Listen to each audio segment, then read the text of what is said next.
Hi everyone, this evening I'm going to do a lovely Persian style chicken stew or chicken casserole. It's kind of a wet old miserable day out there and I wanted something hearty but that's also kind of tasty and not too heavy. It's not too wintry.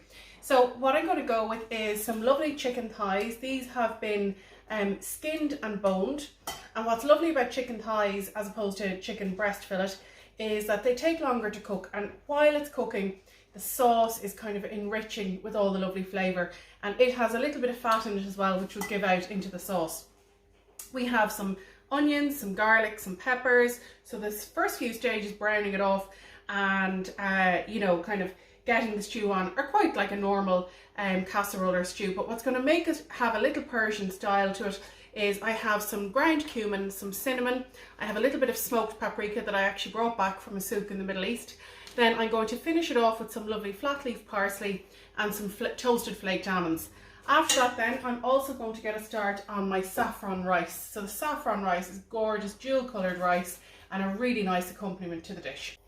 So the first step I have to do is pop a little bit of a high burning point oil into my pan. So I'm actually using Newgrange Gold Rapeseed oil because it's local to me and it does the job because it has a lovely high burning point.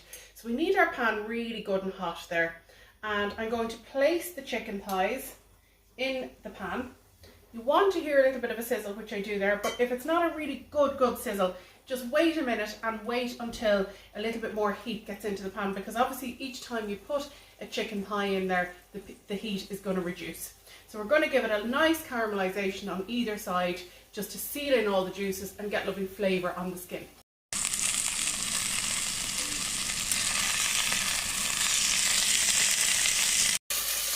So the chicken is lovely and caramelised, as you can see here. It's obviously still raw in the centre, but what we're looking for is that lovely caramelisation on the outside. And then we have our few little lovely bits of kind of crunchy caramelised pieces at the bottom of the pan. I've turned the pan off now and I'm going to just pop my onion in. And I always pop a little pinch of salt in with the onion and pop a lid on.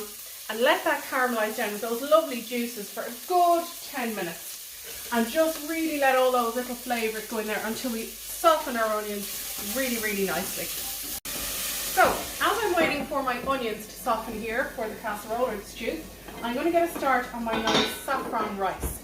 So the first job I need to do for that is caramelise some onions and a little bit of garlic in my pan, similar to what I'm doing here, except obviously the pan is clean at the moment, there's nothing in there at all, it's just nice and kind of ready to go.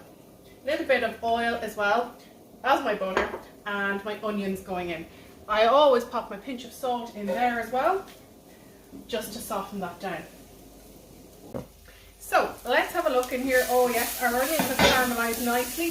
They've taken up all the lovely kind of sticky bits from the chicken in the bottom of the pan. And I'm going to add my other vegetables in now. So I have some peppers. In fact, I've actually chopped a few too many peppers and onions, and it's one of those things, it's actually very handy. Tomorrow evening I'll have less chopping to do, a little bit of onion and garlic ready from tonight, and it just saves me having to do it all the time. So a generous 2 cloves of garlic going in there as well. And I don't know if you can smell all those lovely flavours in there. It smells so good in here.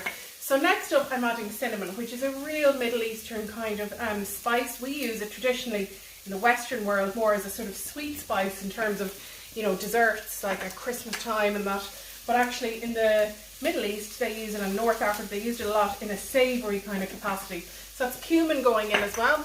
And here is my smoked paprika, which I didn't get ripped off buying in a souk in the Middle East, so I better use it.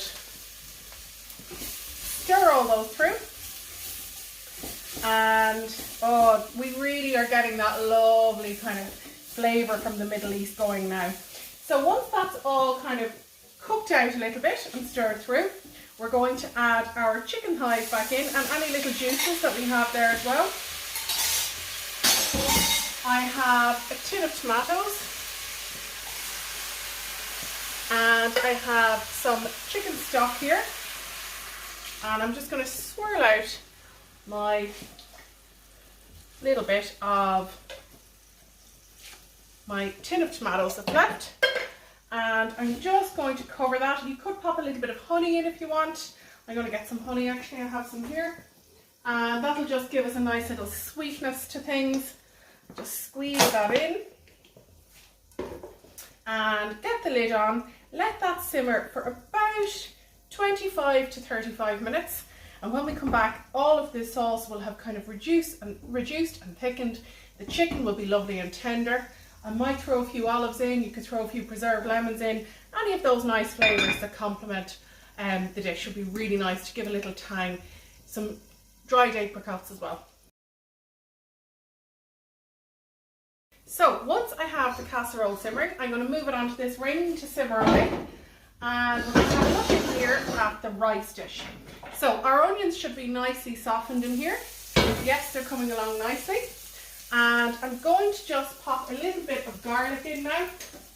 And I have over here my lovely stamens of saffron. So as you can see here, this is a gorgeous spice used a lot in the Middle East and the southern Mediterranean countries as well, and it's absolutely gorgeous. It just gives a lovely fragrance to things. So quite a generous amount of it here, and I'm just going to pour some boiling water on it and let it just really get all that lovely flavour into the water.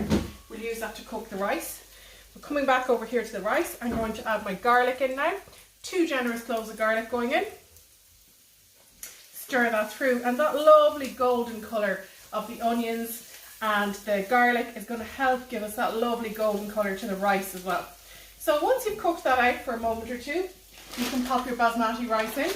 So again, a bit like maybe in a risotto or a pilaf, I suppose, you're going to kind of cook these grains of rice in that little bit of caramelisation for a moment or two before you add your liquid in.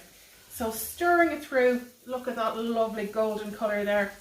I don't know if you can smell it. Of course you can't smell it, we're on a video here. But anyway, I can smell it and it's absolutely gorgeous. So I'm going to add a small amount of turmeric just to help with the colour more than anything, and a little bit of flavour, but mainly with the colour. Stir that through. And then I'm going to add my stock. You could use water if you don't have any stock. This is just a chicken stock cube. I like to use the low salt callow ones, just because they have lovely flavour, but they don't overpower that kind of MSG sort of artificial flavour that can often be going on with those stock cubes. Then I have my saffron water here, which is becoming nice and golden. So you want to fill the liquid up about an inch above the surface of the rice. So if I were to stick my finger in there, or even just pop your spatula in, and you can see there's about an inch of liquid there above the rice. So what we're going to do is boil this quite ferociously until all of the liquid has evaporated. Once the liquid has evaporated, I'm going to pop the lid on and turn the heat off, and I'm going to steam it for a minimum of 10 minutes, but up to an hour. It's actually lovely and golden in colour. There's a little tiny bit of water coming up through the little air pockets, which is fine. But what we really want to do is, once that water stops kind of appearing through the little air bubbles, we're going to turn the heat off and pop the lid on. Here I have my casserole, or my chicken stew is cooking away on a low simmer.